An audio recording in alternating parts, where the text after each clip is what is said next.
atina mafani ku HK pesa kochini wana ni chibudesira military touch I'm like this guy definitely atina nguma yekutambara kandi karari nenge shave abure kote machuni nyambo kusaiki totombo shanda 24/7 ukavira mumambure kuti mumba msekererwe nenge ndaratidza serious abure kote machuni kunge Kingston kata ndoita make sure kuti rese randabata manorira pito ndobuda shave ndombonzani kodeska di boss disipa noziita ndianiko kwangu chama kuno chanduka kwita mabiko angati mise ndianiko I'm free military touch vese abayeko nenga vatotamire kure kuno kutengeza nzinyari tongegezwa vanofunga nyore nyore namwe vanopabuda misodzi danger atina nguma yekutambara kandi karari nenge shave abure kote machuni nyambo kusaiki totomboshanda 24/7 kukavire mumambure kuti mumba msekererwe nenge ndaratidza serious abure kote machuni kunge Kingston kata ndoita make sure kuti rese randabata ndifandakada kutemwisa vanonesapota ndivo vakandipe kushinga pandakayambuka avana mari asi vanotenga nyaya dzadhokota kungoti HKLD adai vanopopota ukandiona ndakafinya maihardwork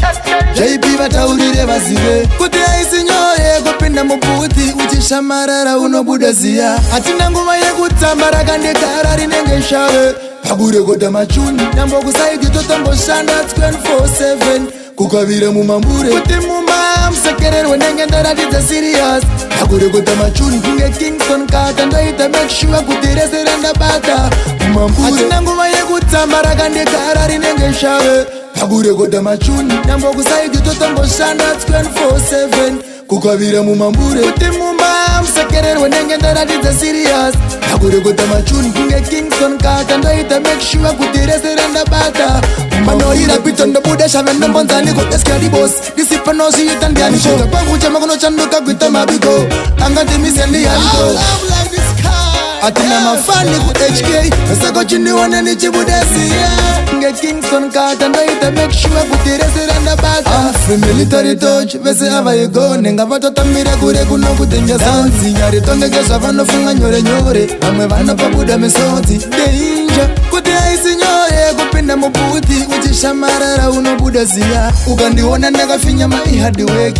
JP vataurire vazive kuti aisi nyore kupinda mubuti uchishamarara unobuda ziya atina nguva yekutambara kandi karari nenge shave abure kote machuni nyambo kusaiki totomboshanda 24/7 ukavire mumambure kuti mumba msekererwe nenge ndaratidza serious abure kote machuni kunge Kingston kata ndoita make sure kuti rese randabata mumambure